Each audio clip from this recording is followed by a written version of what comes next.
Phoenix Squadron, form up and focus fire. Welcome back to the channel. We have Nate and Ryan, hello. we got a best of one here today. A Boba, new Boba, yellow versus a, looks like a Dooku. I think that's a Nabat village. It is a Nabat village, yep. So fun fact here, our Dooku player is our co-host Ryan here. So Yeah, that's me on the right there. Playing some Dooku Jank. This is a pet deck on the right that I don't know, it's just fun to play. I think it can be kind of gross. I have to play test a little bit more. I would like to get into a spot where it's more competitive. And on the left here we have Brandon, who was our resident Django player up until the ban, now testing out Boba.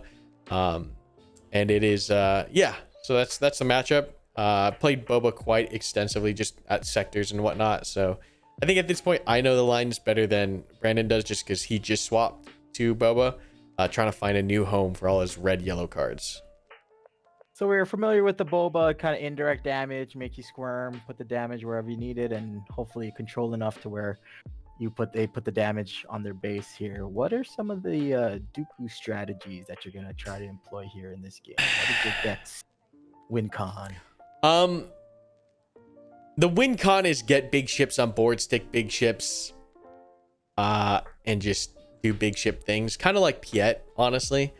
It's very similar in that regard, where we're cheating out the ships early. With for me it's exploit, and for him, for Piet's, it's Piet's. But yeah, that's the big thing. And then just do fun exploit things with droids. That's the name of the game. I'm still figuring the deck out. I probably only have like 4 or 5 matches played with the Dooku deck. But it is cool. I like it. And that's me getting my Nabat trigger before I forget. Do the 9, which I always do because I never play with that deck. Looks like Dooku took the initiative role there too. Yeah. So going in with initiative against Boba, always huge, just because like you straight up deny Allegiant General Pride. So always feels good to win that role. You see me just starting to do my Nabat village sorting, which is always confusing. Yeah, So in the bot village, you're going 2 to resource and 3 bottom of the deck? 2 to resource, 3 to bottom of the deck. Which is actually super cool, because in Dooku you do see these cards again, because or like with decks that have invisible hand, the new invisible hand, you do cycle through the entirety of the deck, or you can, just because of how many 8 search triggers that you could get. So it does actually matter a little bit with this deck, which is cool. It's cool to be able to go through the whole deck. With triple dark raid, it's definitely better because you can search even more and cycle through, and you definitely go through the whole deck. But we see a 2-1 thing that gives the droid here, and then we see a stormtrooper on Brandon's side. He does opt to do the daring raid to pop that thing out, which I'm okay with. I still have a target for exploit if I have a good exploit target, which I'm not sure I do. So we do see the Boba tap there from the daring raid. Where did the damage go there? Are we just late on it, or let's see, he did 2 damage to the guy and then 1 damage. I have 2 damage on my base. Okay, Why am I 3? Why am I 4 now? Here's a 2. Did I take 2 from turn 1? Oh, did I accidentally go to 2 instead of 1 on turn 1? I think I might have taken an extra damage there turn 1. But interesting, he does offer another stormtrooper, and I do get the super laser technician, which is indirect decks hate to see that, obviously, because it's easy for me to get my trigger off and ramp. Yeah, outside of a super laser tech though, those first order stormtroopers are nice to see. They can swing with the 1 indirect, and usually if you're trading with something, that's another indirect that you're putting in somewhere there. So pretty popular in the Boba burn decks and a couple other red villainy decks. Yeah, it is a super nice card to get the Boba triggers off, and he is going to start stacking quite a bit of indirect damage onto the base here. I think he does Boba trigger, but he doesn't tap. Or maybe he doesn't. No, he doesn't Boba trigger there. I remember, because he didn't want to get the super laser They don't tech. want to give you the super laser tech for free. It looks like you think. exploit the super laser tech to bring out Kalani there. Kalani? Yeah, Kalani. And so Kalani's awesome. 5'7", big butt. And I can start soaking damage with that 7 life. So super nice into Boba. Not sure if intentional, but holding that Boba trigger too is great for this baby fire spray here. So with Boba as his leader, he's gonna do 2 indirect, and then he's gonna pump up for 3. With your super laser tech gone, that's 3. You basically got to, looks like you took on Kalani there. Yeah, and I think I'm looking pretty good here. Ramping with green is always nice because green black, because it gets you into overwhelming barrage range, which is I think is what I'm looking to do here to wipe the board, especially on Kalani. At 5 that goes to a 7 distributed is pretty massive. So I'm feeling okay here, comfortable. I have answers on the board. Waiting for him to ready his Boba so we can go into this next turn here. I think he's still resourcing, honestly. Yeah, I think we're still resourcing. If you could remind me, what resource does Dooku come out at? 7. So he does need that ramp to get out. he's a little slow getting there, but he's pretty. He's got some good cards in hand there. So he does have some good cards. Confusion. Yes, I think he's yeah, tough decisions. Yeah. He gets rid of the Kylo's tie, which means he will brick. Does he brick this turn? He does have a surprise strike. Yeah, I think he bricks this turn though. He doesn't have anything to play. He's holding 2 6 costs and the surprise strike. I think he was hoping to surprise strike this turn, but I've cleared the board, and so now he has nothing to play, which is unfortunate. Yeah.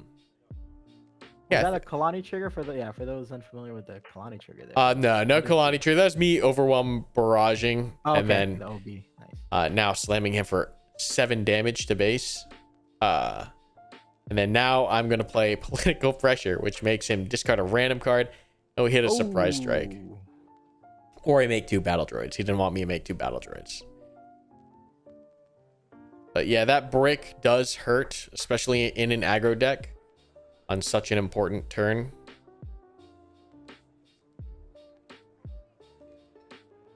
Yeah, it looks like you're able to do your dex thing here. So you just, were able to create battle droid token, get some ramp in, and now your Kalani's doing some serious work here to put in the damage. Yeah, and Kalani's just able to soak so much. I'm comfortable putting damage on base here.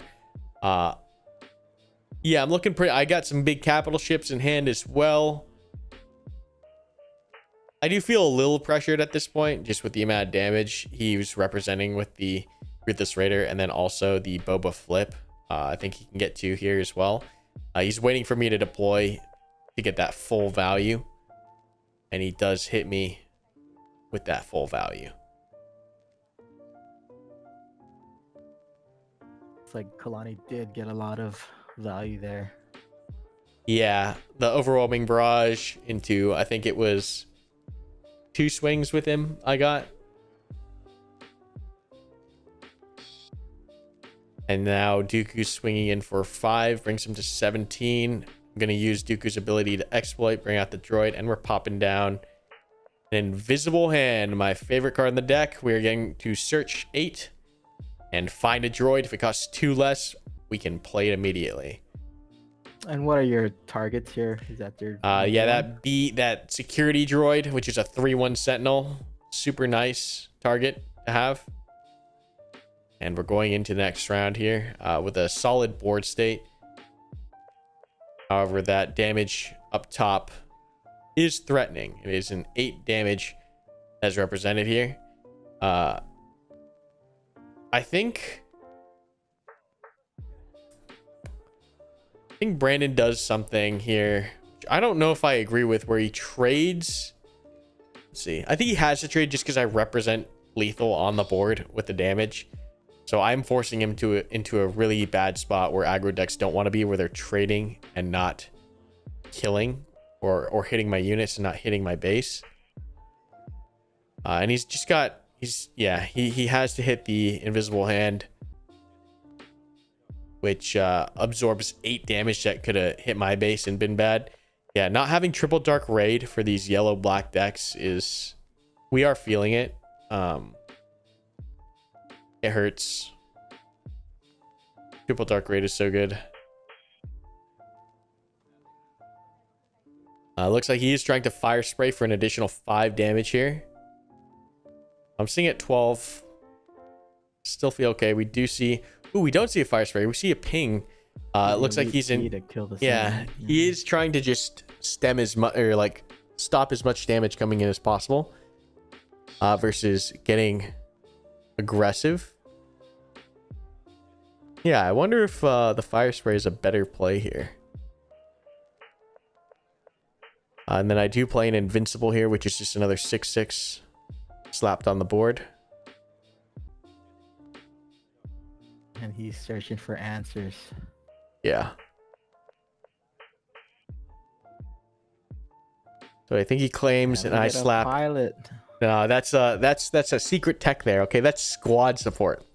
And what that does gives +1/+1 for every trooper unit that I control. Right now it's just 1, but pushes that invincible to a 7/7. Which I think 7 is... It is the lethal number, which is why we went there. So it forces him into another trade. I'm fine with. We're just keeping the damage off the base. I take that ruthless damage there. And we're resolving the rest of the ruthless damage.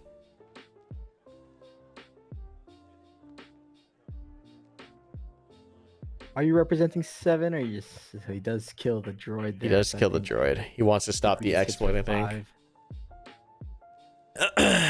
So I do hit in for 5. Get him to 28 here. He hits me for 3. And he's in a tough spot here. I'm going to play a transport. Shielded transport. 4/6 shielded transport. He's going to play the fire spray. Trying to get damage in. And unfortunately, I have an answer. And I capture the fire spray.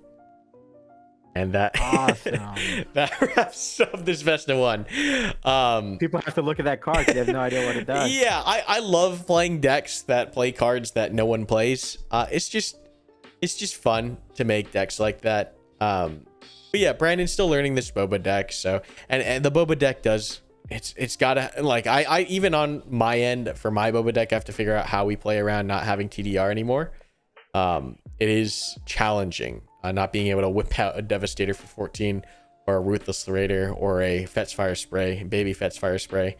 It is super challenging. It definitely hurt the Boba deck. I still think there's a way to make it competitive, but it didn't hurt the Dooku deck nearly as much. I think Dooku's already pretty strong to where, like, I can just continue getting value on it. The deck was never reliant on the Triple Dark as much as I think Boba or Django. It's just a fun deck. You play cards that no one expects. You get to do things that no one does. Like Exploit is a super underutilized trait as our keyword, and the droid tokens no one uses. So it's a cool deck. Might do a deck video on this later on. But yeah, this is a cool best of 1. Just a fun game here. Chill game. Brandon's beaten me plenty of times on his Django, and now he is trying to recalibrate, find a good deck as he moves forward in his Star Wars Unlimited career. All right, and that was our best of 1 for today. So please like and subscribe and keep tuning in for more Arizona SWU videos here. Awesome. Thanks for watching.